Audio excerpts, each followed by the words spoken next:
Their sleeping bags were damp with a scent they didn't recognize. The realization came slowly, surfacing through the fog of sleep before it made sense. Mara woke first, half buried in dreams of running water, convinced it had rained in the night despite the silence above the tent. The forest around them lay hushed, pre-dawn gray pressing against the thin nylon walls. No patter of droplets, no wind, just the breathy stillness that settled before morning. She shifted, and the fabric beneath her palm felt wrong. Cold. Not dew cold. Not the clammy chill of condensation that sometimes gathered when breath met canvas. This was heavier, as if the sleeping bag had absorbed something and was reluctant to give it back. Her fingers slid along the nylon shell and came away slick. The chill lingered on her skin even after she pulled her hand back. A smell followed the movement. It wasn't strong, not at first. Just enough to register as unfamiliar. Earthy, yes, but not the clean loam smell of turned soil or wet leaves. There was something sweeter underneath, and something else she couldn't place. A faint metallic tang that made her think of stones scraped raw. "Mason," she whispered. He stirred beside her, the sleeping bag rustling. "What?" "Something's wrong." That was enough to pull him fully awake. He pushed himself up on one elbow, blinking as the dimness resolved into the low curve of the tent ceiling. Condensation pearls clung to the fabric above them, but they'd been there every morning. This felt different. He pressed his palm down. "Why is it wet?" he muttered. On Mara's other side, Lena shifted and let out a sharp breath. "No, no, no." She sat up abruptly, her movements scraping nylon against nylon. "Why is mine wet?" The three of them froze, listening. The forest answered with nothing at all. No birds yet, no insects, only a distant rustle, too far away to locate, like something large easing its weight from one foot to another. Mason leaned closer to his sleeping bag, inhaled, then frowned. "That doesn't smell like water." Lena lifted her bag to her face, hesitated, then sniffed. Her expression tightened. "It's not mildew. It's not anything I know." Mara tried again, deeper this time. The scent clung to the cold fabric, stronger where it had pooled. Damp moss, bruised leaves, and that faint sweetness, almost animal but not quite. As if something alive had passed through and left a residue behind. "Did one of us spill something?" Mason asked, though his tone lacked conviction. "No," Lena said. "I'd remember." Mara nodded. And all three. They checked their boots next, then their packs. Dry. The tent floor was damp only beneath the sleeping bags, as though the moisture had been placed there deliberately, soaking down instead of seeping up. Outside, fog pressed against the tent walls, glowing faintly as dawn crept closer. The air felt thicker than it should have been, heavy with cold that slipped through seams and zippers. Mara reached for the tent door, then paused. "Listen," she said. They did. The forest was wrong. Not silent exactly, but muted. Sounds felt padded, as though the fog had swallowed their edges. Somewhere far off, something rustled again, slow, careful, intentional. Mason unzipped the door a few inches. Cold air spilled in, carrying the same scent, stronger now, layered with crushed fern and wet bark. The fog rolled between the trees like breath. Just outside the tent, the ground was disturbed. Leaves lay pressed flat in an uneven oval, darker than the surrounding forest floor. Not trampled, not torn. Compressed, as though something had knelt there for a long time. Nearby, a low branch hung snapped, its break pale and fresh. Lena pointed. "That wasn't like that last night." Mara's gaze tracked the ground, following the flattened leaves in a slow arc around the tent. The impression circled them, stopping just short of the door. Whatever had made it hadn't left footprints. Only pressure. Weight distributed carefully, deliberately. Mason swallowed. "Something came here and didn't wake us," Lena said. They checked the tent. The zipper was closed. No tears in the fabric. No obvious entry points. Yet the sleeping bags told a different story. Damp, cold, marked. Mara ran her fingers along the inside seam near her head. The fabric there felt tacky, as though brushed by something that hadn't fully dried. She brought her fingers up slowly, smelled them, then recoiled. It's on the tent too. The fog shifted, and for a moment Mara thought she saw movement beyond it, a darker density sliding between tree trunks. She blinked, and it was gone, leaving only the impression of having been watched. Lena wrapped her arms around herself. What if it touched us? The word settled heavily among them. Touched. They'd slept through it. Through the presence. Through the contact. The thought made Mara's skin prickle, a crawling awareness spreading across her back, as if her body remembered something her mind had missed. Mason tried to laugh, failed. Animals don't do this. No, Mara said. They don't. They packed quickly, hands clumsy in the cold. The scent clung stubbornly, refusing to fade even as they shook out the bags. When Mara rolled hers, the smell intensified briefly, then dulled, as though settling deeper into the fabric. As they shouldered their packs, Lena froze. Wait! She pointed to the inside of her sleeping bag. Near the foot, barely visible in the low light, the dampness formed a shape. Not a stain, not a spill, but a pattern. Long, narrow impressions, as if something with elongated fingers had pressed and lingered. Mara checked her own. Mason's. The same shapes appeared, varied in placement but unmistakably similar. The fog thinned as the sun climbed, but the forest didn't warm. Birds began to call hesitantly, their songs spaced too far apart.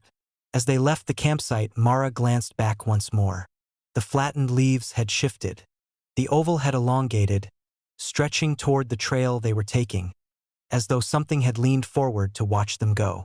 Hours later, when the sun was fully up and the forest finally felt like a forest again, the scent was still there. Faint, but persistent. It clung to their clothes, their hair, their skin. No amount of air seemed to carry it away. Lena broke the silence. What do you think it means? Mara thought of the way the moisture had soaked downward, not risen. Of the careful pressure, the patience. I think, she said slowly, it means it knows us now. Behind them, somewhere deep in the trees, something shifted its weight and breathed in their absence, the scent of them already familiar. The wind carried whispers that seemed to repeat their thoughts back to them. At first, only Silas noticed. The campsite lay tucked into a shallow depression where the forest floor dipped and collected cold. The tent pitched on a strip of bare earth worn flat by old needles and boots long gone. Above them, the canopy sealed the sky shut. No moonlight reached the ground. The darkness felt layered, like fabric pulled tight overhead. The fire had burned itself down to a low ring of embers, glowing faintly, breathing just enough heat to remind them it was still alive. Ash shifted when the air moved, lifting and settling again without fully drifting away. The wind did not pass through the clearing so much as arrive. It slid in between the trees, paused, then withdrew, returning again from another angle.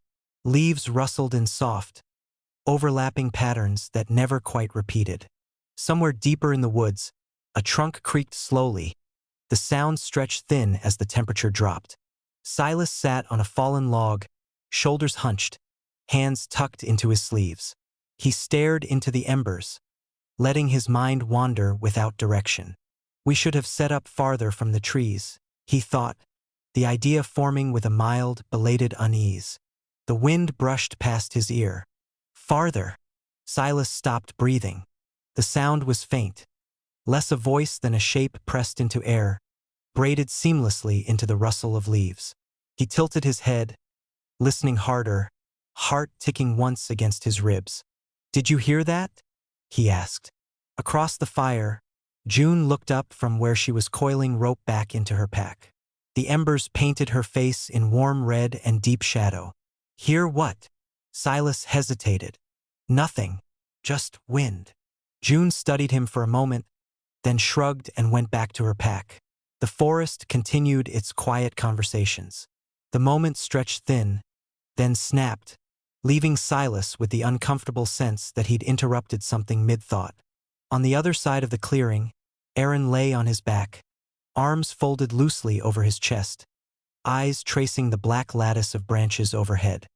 His breath came out slow and steady, fogging faintly in the cold air. I need to stop thinking so much, he thought, irritation curling inward. Stop! Aaron shot upright, elbow knocking into a log with a dull crack. Okay, he said too loudly. That wasn't just me. June froze. What? The wind, he said.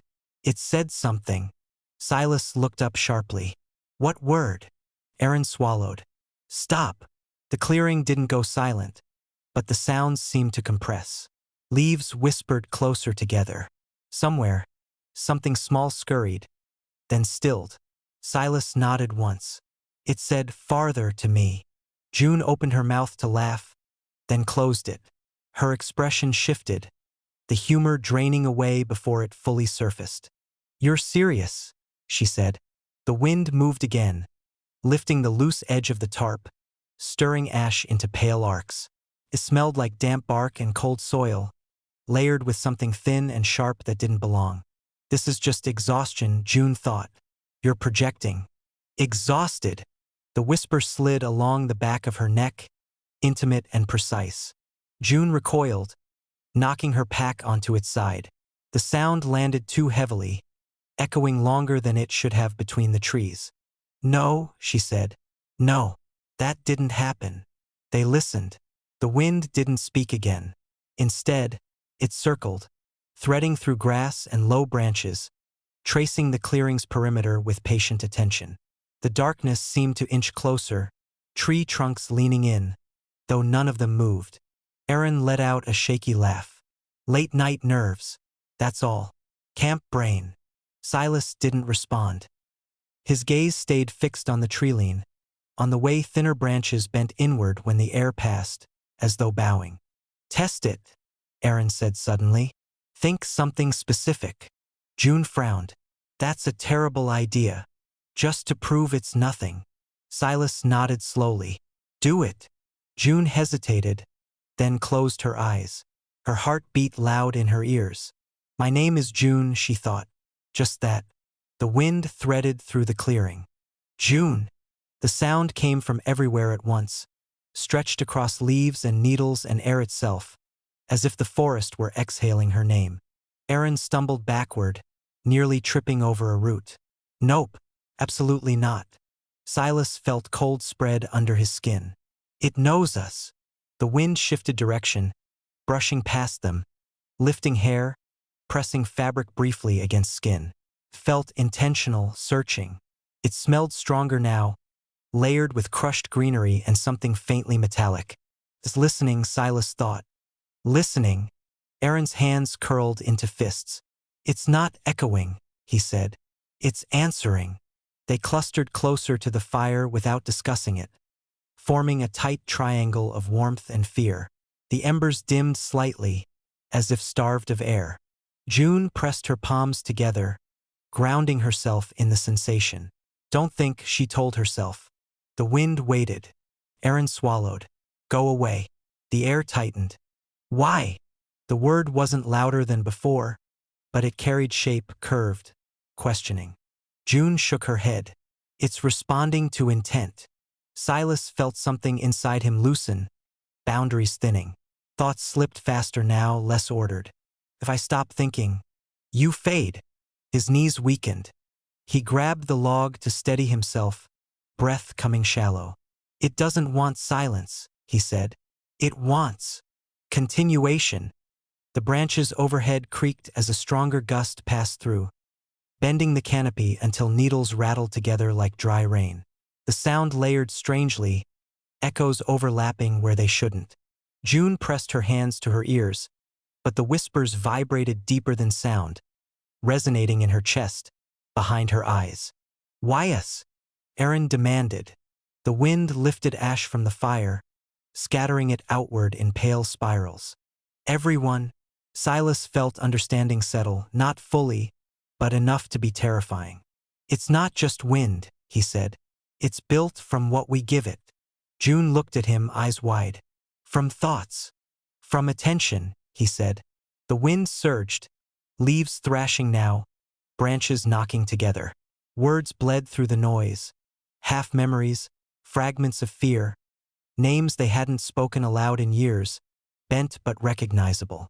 June screamed, and the sound vanished into the trees. Then suddenly the wind eased. The clearing held its breath. Silas realized the stillness wasn't retreat. It was expectation. He closed his eyes and tried not to think. The forest leaned closer, patient, already knowing what would come next.